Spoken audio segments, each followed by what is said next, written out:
Hey everybody, this is D Hunter bringing you another action figure review. Today we're going to be looking at the SH Figuarts 1989 Michael Keaton Batman action figure.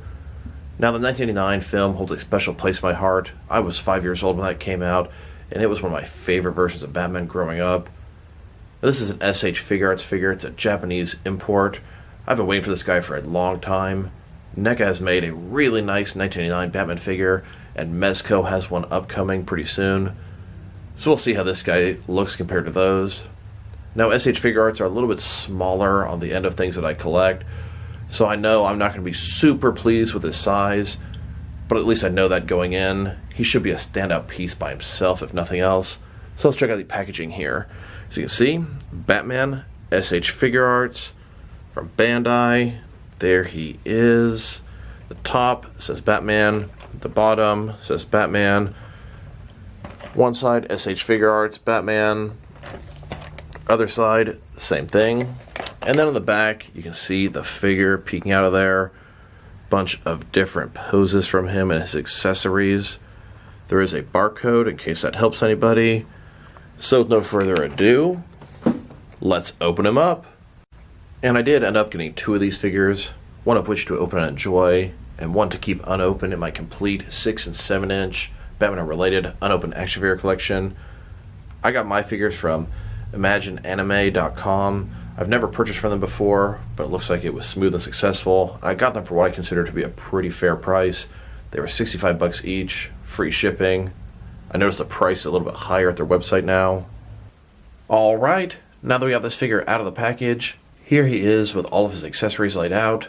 He does come with his grapnel launcher, what I believe is his line launcher. He also has a batarang, and even though I don't remember him using these at all in the film, 2 ninja stars. Please correct me if I'm wrong. I've seen that movie a ton of times. I don't remember him using those at all. He also has 9 alternate hands, totaling 11 interchangeable hands, as well as 2 heads, and they have interchangeable mouth and chin pieces. But before we look at the accessories, let's check out the actual figure. So this is the second time a 6 or 7 inch company has done Michael Keaton, and my first thought, I thought that the head and chin area looks better than the NECA one. This one looks a little bit plasticky, kind of toyish. Going further down, his head can be swapped. They did make some interesting choices on this figure, such as the head cannot rotate, and don't get me wrong, I understand that's how it was in the film, but I think I would have preferred my figure to be able to turn that way. He does have a joint in his torso, so his body can turn, and that's how it would have been for Michael Keaton. Kind of humorous. NECA did something kind of similar with theirs. His cape is a leathery material on the outside. On the inside, looks quite a bit different. It doesn't really feel movie accurate to me.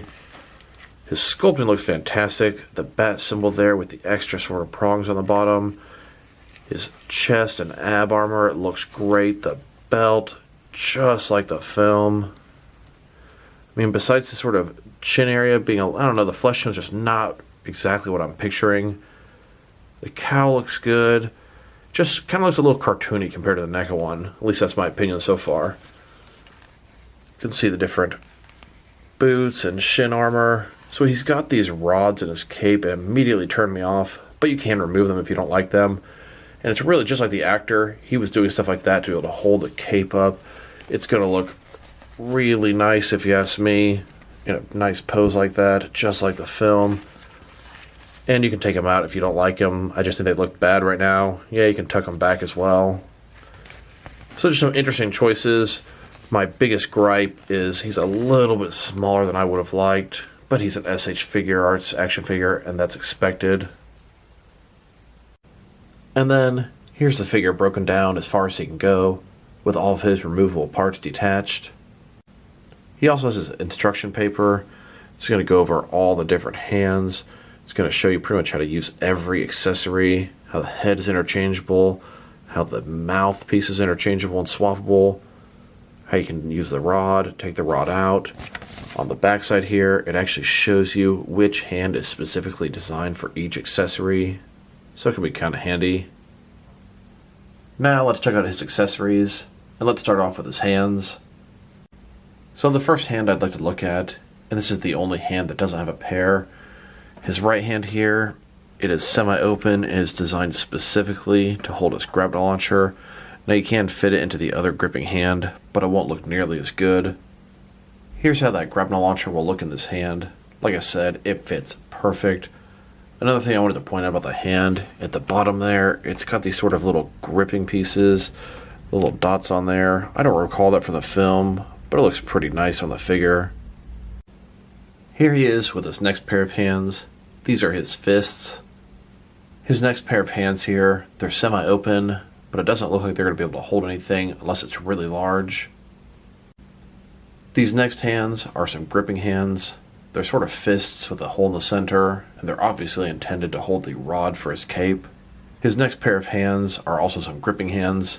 The grip's a little bit smaller, and this will hold his batarang or throwing stars. And his final pair of hands here, these are pretty cool. These have a whole nother back gadget in them. In the film, this sort of triangular piece came out of his gauntlet and stopped a guy who was trying to kick him and had knives on the bottom of his feet.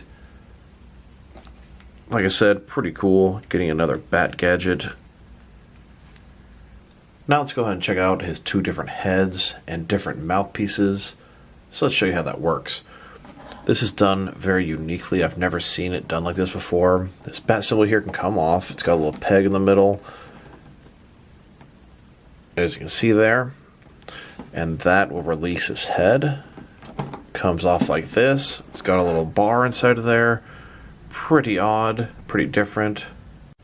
So here are his two different heads and two different mouthpieces. One head is looking straight ahead and one is looking to the right. One mouthpiece is more or less normal and the other one is a little bit smiling. Here he is with what I consider to be his most normal or default facial expression.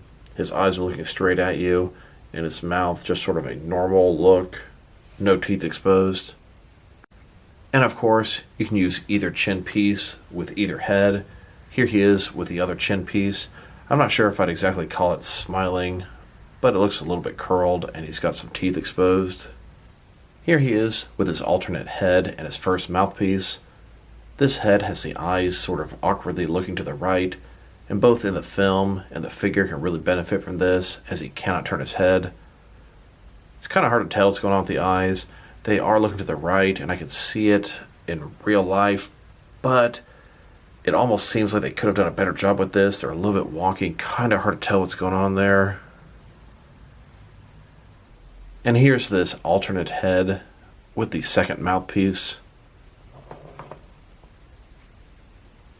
Here are his throwing stars. They look like little shurikens. There's silver blades on the outside, a little bit of yellow on the inside. Like I said before, I have no recollection of him using these in the actual film. I can remember every other gadget with great detail, and even several gadgets that they didn't include with this figure. If someone can help refresh my memory or educate me, drop me a line in the comments below. Here he is holding those throwing stars. Now let's look at his batarang. In the film, this thing would fold up and attach to his belt. He only used it in the film when he had a line attached to it in the opening scene. And here's the Neca version of this batarang on the top. Here he is holding and getting ready to throw this batarang. Here's his grapnel launcher. It's got a black base, some silver pieces, and then a gold hook coming out. Then, next to its Neca counterpart on top. And here he is holding his grapnel launcher. Now let's look at his line launcher. This was used in a very specific part in the film when he crashed into the museum, pointed at Joker's face, and you thought, oh, is he going to shoot the Joker? Then these two pieces, which have articulation, went out to the two sides, launched the line either direction, didn't shoot the Joker, and got to escape. Very cool piece, another bat gadget. It's going to fit over his arm, and it has articulation. Excellent job. Here's a line launcher attached to his arm. If you use his fist, it holds it securely in place. Looks great, just like from the film. And then right when he's pointing it at you, these things are hinged and able to go to the two sides. Very nice. Now let's look at the bars that will attach to his cape. They've got a little handle on the back that he can hold, and it's going to allow him to stretch out his cape in a gliding pose. Here he is with the bars attached. I would recommend to keep them out of the cape unless you're specifically opening his cape up. They look kind of silly like this. And here he is with his cape fully extended, using the rods. This looks great, just like in the film. He did this a few different times, and it looks magnificent. Now let's talk about his cape. Overall, I'm finding it rather obnoxious. I will say I think it looks good, but doesn't look like I recall his cape looking in the film. I just really can't get it to do what I want it to do. Sure, it looks good when it's draped like this, but you can already see some fold marks where I've had it sitting over his hands. I don't think they're going to be permanent, but I'm really not liking to add any wrinkles or creases to this thing. If you wanted to have him grappling up with a cape around his hand, it's going to look bad over time. Just can't really get it to sort of drape back and expose his hands at all. With the Mezco capes, you got this sort of sweet spot where you can sort of roll it over and have it folded like this. Just almost no way to have his hands out. And like I said, if you put them out, just going to sort of bend the cape, and I don't like the way that looks over time. The only thing I was really able to do for this review to show him off is do this, but that is not what he's supposed to look like. Overall, just not super happy with the cape. I've seen some people already mod this guy and put different capes on him, and I think it works better. If only I could just sort of expose his body when I wanted to, that would be nice. Beyond that complaint, the cape looks good. It's leathery on the back, sort of cloth on the inside. It can stretch out and look so good, but it could have been done better, that's for sure. Now that we've taken a pretty good look at both the figure and his accessories, now let's check out the height of this guy. And that's my other big complaint about this guy. He's way shorter than I'd like. And don't get me wrong, I knew getting an SH Figuarts figure that he was going to be short. I personally collect more of the 6.5 to 7 inch scale figures, and I knew he wasn't going to fit that bill, but he's even shorter than I expected. I mean, this is a 1/12 scale figure. So, from bottom to the top of the head, sitting at about 5.8 or 5.9 inches, which is going to translate to a little bit under 15 centimeters. Go to the top of the ears, about 6.1 inches. But come on, 1/12 scale, and he's not even 6 inches tall. That is definitely disappointing to me. And I will say, as I reflected on my previous comment, I looked up the height of Michael Keaton, and he's 5'9". So the true 1/12 scale, if you're looking at a 6-foot person being 6 inches tall, it makes sense for a Michael Keaton Batman to be a little bit less than 6 inches tall. But for my own personal preferences, it's way too short. Now let's check out his articulation. So, starting with his head here, it can do absolutely nothing, cannot turn around, cannot go up and down. Yes, you can remove his mouth, his bat symbol, but that's not exactly articulation. Going a little further down, shoulders are on sort of a ball joint. They go out about this far, up, down, around. Kind of got a butterfly joint there too. Go forward and back, up and down a little more. You can't sort of rotate his hands the other direction. That's sort of how you have to do when you hold a cape. His elbow goes in a little bit more than 90 degrees, and it has rotation as well. His wrist, of course, you're going to rotate, and it's going to be hinged as well. He's got this ball joint in his torso. That's going to give you a side-to-side articulation with his head. Can rotate around very nicely. Go forward and back quite a bit as well. It's got another joint down below. Can rotate just a little bit. Also forward and back some. Giving him a pretty nice range of motion with the torso. Way more than he would have actually been able to do. Legs go out about this far. Sort of a ball joint. They can swivel at the top about that much. They can go forward quite a bit. Back a little bit as well. Then his knees, double jointed, goes all the way back. Then his foot here goes up, down, can rotate, and it can tilt rock as well. No toe articulation, no boot cut. And between this guy's soft cape and leg articulation, he's going to be able to sit down in a chair, no problem.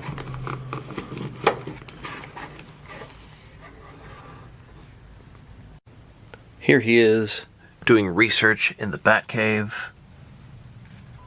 Here he is, gliding down off a rooftop in Gotham. Here he is on a rooftop in Gotham with the back signal behind him. Here he is in Gotham City, getting out of the Batmobile. And of course, before he leaves it alone, he's got to put the shields up. Here's Batman aiming his line launcher toward the Joker, just like in the film. Although I don't have a Jack Nicholson Joker, because pretty much nobody makes one. And then, as he opens up the line launcher, and here's Batman blocking Deadshot's kick with one of his devices. And here he is, dangling off the side of a very tall church in Gotham City. Now let's check him out, compared with some other action figures. Starting off with some other Tim Burton universe figures. Here's this SH Figuarts Batman, next to the Neca 1989 Michael Keaton Batman. This is the only other 6 or 7 inch scale Michael Keaton Batman that's been made, and Mezco is coming out with another one in the near future. So I've had this Neca one for quite some time, and he's one of my favorite Batman figures that I have. I must say, I think the Neca one wins overall for a lot of reasons. Number one, he's more the scale I prefer. Number two, just look at those heads. This looks like a toy. This looks like Michael Keaton. That chin, the skin tone, the sort of dimples. I mean, it looks phenomenal. Going further down, the suits both look very nice. This cape looks good, but it's just really obnoxious. This one can do what I want, kind of get out of the way, expose his arms. Tell me what you guys think. $25 NECA or $65 SH Figuarts. $25 NECA wins. And here he is with all the Mattel Burtonverse figures. From left to right, we've got the Batman Returns Penguin. Then, although it's not exactly a Tim Burton, but I'd still consider the Tim Burton universe, we've got the Val Kilmer Batman Forever Batman. Of course, next we've got this SH Figuarts Batman. And then on the right, we've got a Michael Gough Alfred from the 4 Batman films. And even next to the Batman Returns Penguin, which is a small character, this Batman is far too small to scale up. And now, let's check him out, compared with some action figures from different various companies, to see how he fits in both scale and style-wise, in case you want to know which lines you can mix him with. I'll try to focus my comparisons with different Batman figures whenever possible. Here he is, next to some of his SH Figuarts brothers. In front of you are 5 different Batman figures from SH Figuarts. And here, with some Jazzwares Fortnite figures. Then, with some Hasbro Marvel Legends. And here, with some Mafex Batman figures. Then, next to some Mattel, DC Universe Classics, and Multiverse Batman figures. And here he is, next to some Mezco 1/12 cloth soft goods Batman figures. And here, with some NECA Batman figures. Then, next to some DC Direct and DC Collectibles Batman figures. And here he is, next to some McFarlane DC Multiverse Batman figures. And finally, here he is, next to some DST or Diamond Select Toys. So overall, this is a pretty nice figure, but he's not without his flaws. My biggest gripe about this guy is his height. Yes, SH Figuarts are scaled a little bit smaller than what I'm used to, and that's okay, but even compared to the other SH Figuarts Batman figures I have, he is the shortest one. I'm not super fond of the way his face sculpt looks. His mouth and chin area just looks very plasticky. It looks light years worse than the NECA version. And then his cape. Yeah, it looks nice, but frankly, it's just in the way. Beyond that, his sculpt is very nice. I like the armor, the bat symbol, the belt. His articulation is pretty good as well. His accessories are just absolutely amazing. If I were to rate this guy, I think I'd give him a 6 out of 10, and I really wish I was rating him higher than that. So this is D Hunter. Thank you guys for watching this video. If you liked the video, press like below. If you have anything you want to say about the video, add it to the comment section. If you want to see additional action figure reviews from me, press subscribe. I do appreciate when you do that. Once again, this is D Hunter. Thank you guys for watching this video, and I'll talk to you guys real soon.